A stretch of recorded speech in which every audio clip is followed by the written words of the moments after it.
Hello YouTube, it's Lion here with Hobbies Man once again, and today we're going to be doing our final review over Moon Knight. Now, technically speaking, I guess I've only watched Moon Knight twice, because that's how many times I've watched each episode, and I am starting to watch it right now a third time with my family, with my parents and my sister, but I felt like my opinion wouldn't really change. I would have liked to watch it 3 times before I really gave a final opinion, but the way that time is working out for me, I think that right now is the best time for me to record this, so it's when I'm gonna do it. So yeah, let's talk about Moon Knight. So Moon Knight is a kind of weird series to talk about. So let's talk about the character himself. I don't know too much about the history of the character, but he is a relatively recent character. He is a Jewish superhero, and he's basically this guy that gets enveloped in the power of this Egyptian myth character.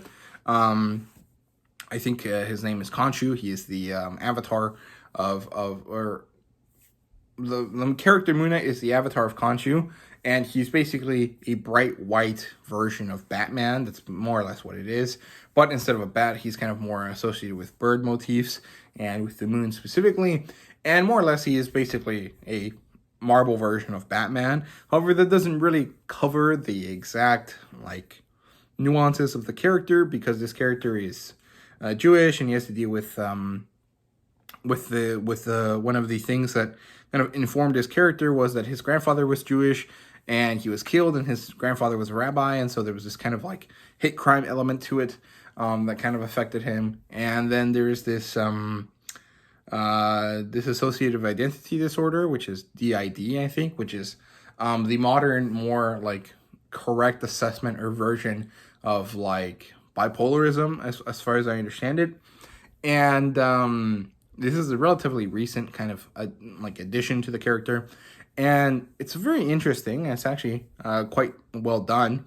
From what I understand, I have been reading the recent Moon Knight comics, the new run that's been going on, and I quite like it. However, that one doesn't really focus on any of this stuff. It mostly focuses on on the idea that he is a protector of the night, and so he deals with supernatural elements in New York, and he has to kind of deal with that. And more than anything, it's more of a Spawn style inner demons kind of story right now in the current Moon Knight run. So I'm curious to see how they're going to change that to further fit the Moon Knight TV show, so that there's some concurrency between the two mediums. But I don't really think that they have much of it. So I don't know. But that's kind of what Moon Knight is.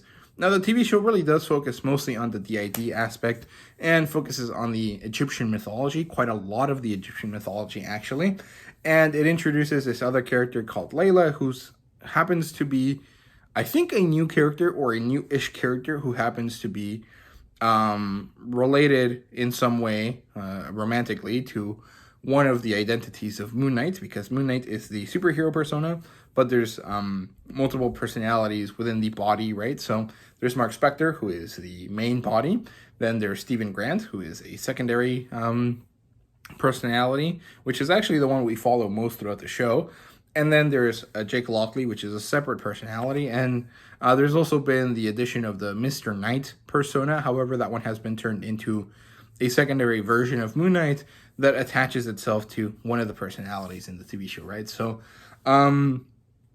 I'm trying to not spoil anything too much, but I think that most of my other reviews of the series have been spoilery, so maybe there is no point in me not making it spoilery, but I'll try to keep it as general as possible, right? So we start with following Steven as he kind of goes through the general, oh crap, I have superpowers, what do I do with this kind of thing. However, he doesn't really realize that he has superpowers. He's mostly dealing with the fact that he is experiencing stuff that he isn't aware of experiencing, and he becomes aware of it through some very concerning situations that occur to him, right? So he ends up crossing paths with this bad guy called Arthur Harrow, played by Ethan Hawke, I think is the actor's name.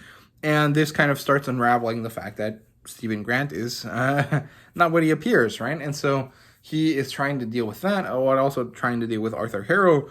And throughout the series, we get to see this happening. And then we get introduced to Layla's character, and then Layla and Steven go on this journey to try to stop Harrow, where we finally get to properly and correctly meet Mark Spector. And then from there, they go into this very hero's journey type of thing where they travel into the underworld and come back and answer the call and all this type of stuff. And then they have the big climactic big battle at the end of the series, right? Of course.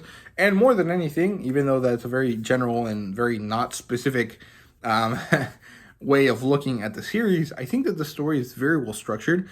It's very interesting. It doesn't really have like a Book of Boba Fett structure where it's like current timeline flashback. However, it does employ some flashback elements in it, or at least something analogous to the flashback mechanic in order to show us the origin story of Moon Knight by the 4th and 5th episode before we get into the final confrontation of the 6th. And it actually does a really, really good job. The structure and the storytelling is quite well done. The characterization is awesome. Oscar Isaac knocks it out of the park with his acting. There is the scenes where he's switching personalities, and at the beginning, in order to not be confusing, it's very clear that one personality is going away and the other one's coming on. However, there's evolution of the ability into something more streamlined, and there is where I think Oscar Isaac's ability as an actor shines, because you get to see him in this very kind of like rough style, and then he transitions into a much softer style from Mark to Steven and back, and it's awesome. The way he does everything is great. You actually start to believe that they're two different characters, two different people acting that just happen to look the same, and it's actually well done. I think Oscar Isaac definitely deserves some sort of award for this. I don't really put too much stock into any of these, acting awards. Most of the time, it's just people, giving awards to themselves, like that meme. But I think that he does deserve something because he is awesome at it. He is such a good actor, and it really shows in this story, in this series. So, yeah. Primarily, that is the best part of the story, is the way Oscar Isaac manages to create and then convey multiple characters that all share the same body into a way that makes them so unique and different from each other, even though they are literally the same person. So I think that that's probably the best part. I also really like the graphics and the style and the CGI of the story. Like, usually, the Marvel TV shows don't have the same level of CGI as the movies. However, I think that usually is a lot more noticeable than there is. Than was the case here in Moon Knight. I think most of the CGI looks great. There are some scenes where like it's clearly CGI and it looks kind of wonky. But then there's other scenes, like when some of the gods are, there, and they have these like animal heads and human-esque bodies. They look so good, so real. My favorite one is probably the Hippo Goddess. Just all of the details about the way her character was designed is great. It's awesome, and she's actually a really fun character as well. So, yeah, I don't know. I think her and Khonshu are probably the best ones. I think there's only 3 gods that show up. So Khonshu is probably the second best. Taweret, the Hippo Goddess, is the best one. And then the last one is not so good, but I'm not going to give you, tell you who that is, because that is kind of a spoiler. I mean, I guess Taweret is too, but I'm sure that most people have seen what she looks like at this point, because, there's that like Oscar Isaac meme where he sings the Hippo song.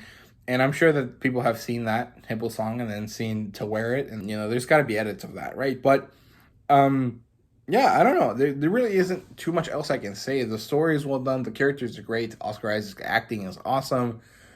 His dynamic with Layla is pretty interesting. Arthur Harrow is a very creepy bad guy. And I guess there's a very final kind of feel to it. The post-credit scene is awesome, though. You guys should definitely check it out.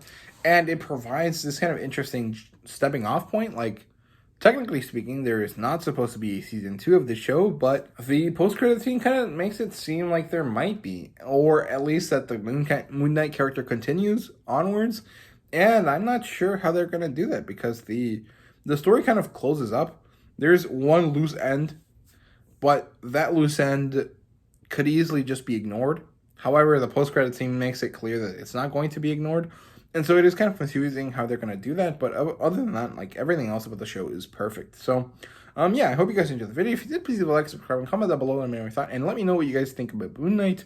How have you liked the show? And how are you guys looking forward to seeing Moon Knight again in the future of the MCU? So, yeah, thank you guys very much for watching. I hope you guys enjoyed. And see you guys later.